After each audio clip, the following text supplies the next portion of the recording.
지수 전반적인 흐름에 대해서 우리가 어떻게 해석을 해보면 좋을까요? 네, 지수 조정이 나올 만한 때였었다는 것이죠. 특별히 이 지수 전반적인 시장 상황을 크게 그 방향성을 바꿀 만한 부정적인 어떤 이슈는 없는 상태입니다. 그런 것 등을 봤을 때 누구나 그렇게 느끼듯이 현재 상황은 특별히 나쁠 것은 없는, 나서 쉬어가는 장세임을 충분히 알 수가 있습니다. 하지만 조정이라는 것 또는 현재 대상투라는 것, 이러한 어떤 특정 위험 신호는 현재 시시각각으로 다양한 형태로 나타난다는 것이죠. 아무리 현재 장세가 현재 추가 상승이 충분히 가능한 확률상으로 봤을 때 90% 이상이 된다 하더라도 그런 위험성을 현재 전부 간과할 수는 없다는 것에서 매일매일 그 요인을 체크해 나가면서 판단을 해줄 필요가 있다는 것인데요.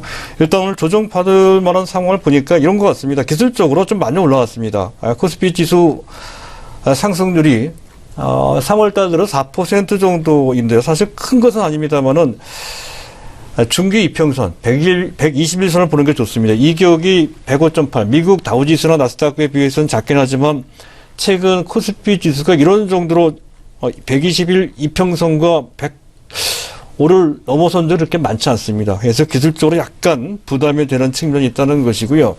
또 삼성전자가 그동안 가파르게 올라갔죠. 삼성전자에 대한 외국인 기관들의 차익 실현, 매물 압박을 현재 받고 있는, 삼성전자가 현재 올라온 만큼 올라와서 그랬다기보다는 역시 단기 차익 실현 차원에서 외국인 기관 매물이 나왔다는 건데요. 현재 지난주에 삼성전자에 대한 외국인 기관의 매도 금액이 제법 됩니다.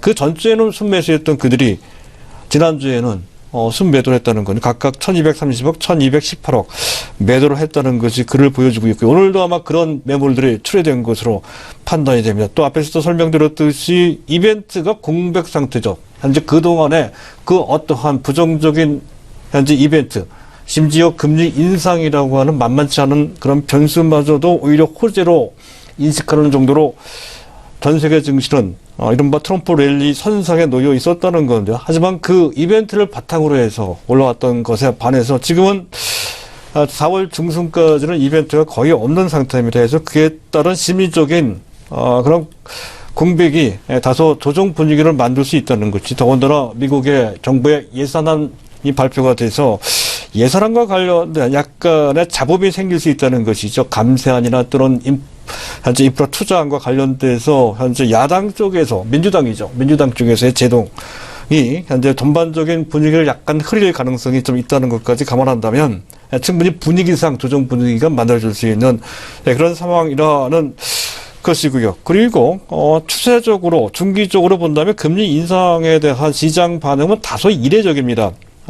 금리 인상은 기본적으로 심리적인 악재, 물론 이제 실물적인 악재 영향은 상당히 나중에 발현되겠습니다만 적어도 심리적으로는 당장 악재로 작용될 소지가 있었던 건데, 주가도 올라가고요. 또 채권 금리가 내려갔죠. 채권 금리가 내려간다는 얘기는 채권 가격이 올라간다는 얘기인데요. 채권 가격도 올라갔습니다.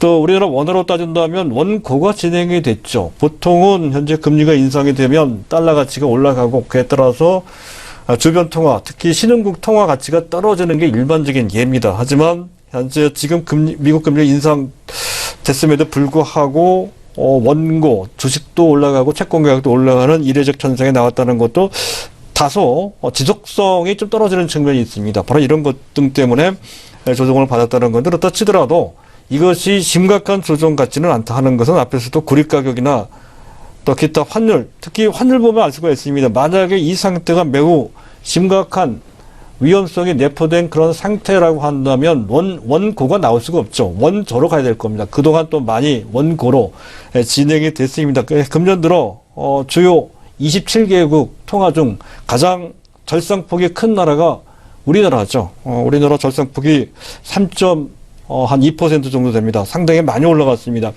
그런 정도로까지 워낙 절상이 된 상태라고 한다면 미국 금리 인상에 따라서 현재 추가적으로 그를 빌미 삼아서 원저 방향으로 돌려야 되는데요.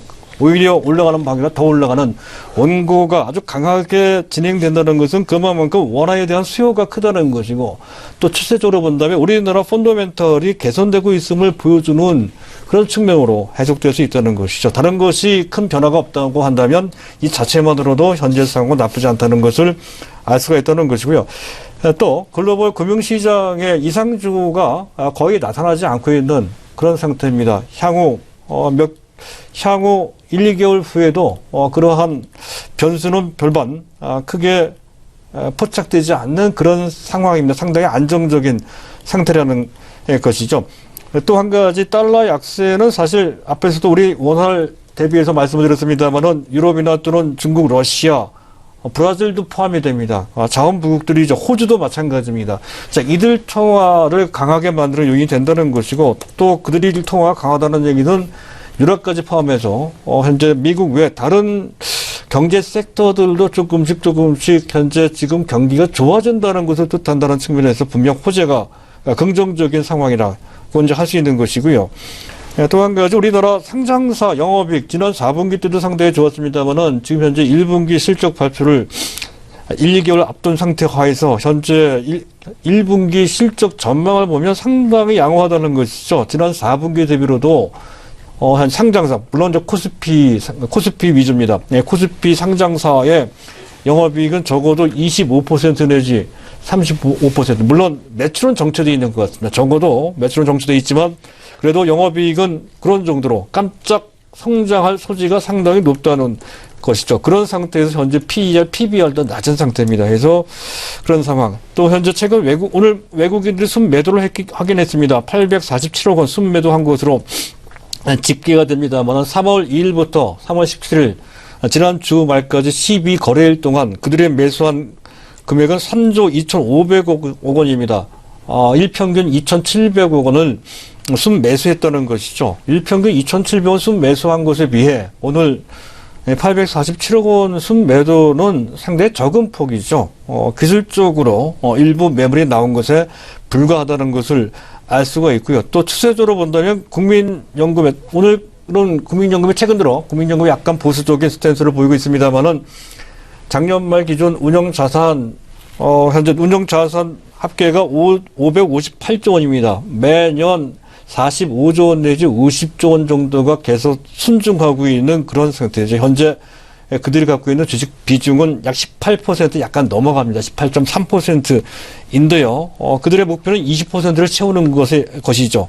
그런 측면에서 본다면 지금 현재 558조 기준으로도 적어도 10조 원 이상, 11조 원 가까이 들어와야 되는 상황이고요. 또 순증하는 50조 원 정도까지 감안한다면 그러면 20조 원까지도 이론상 충분히 가능한 매수 기반이 갖춰져 있다는 것도 도움이 된다는 거. 어쨌든 그들이 뭐 약간 기대에 못 미친 측면이 있지만 금년도로 약 6천억 정도 순매수했던 것도 그 일환으로 볼 수 있다는 것이죠. 또 한 가지 기술적으로 본다면 약간 조정을 좀 받는 그런 와중에서도 베이시스, 선물지수와 코스피 200지수의 차이입니다.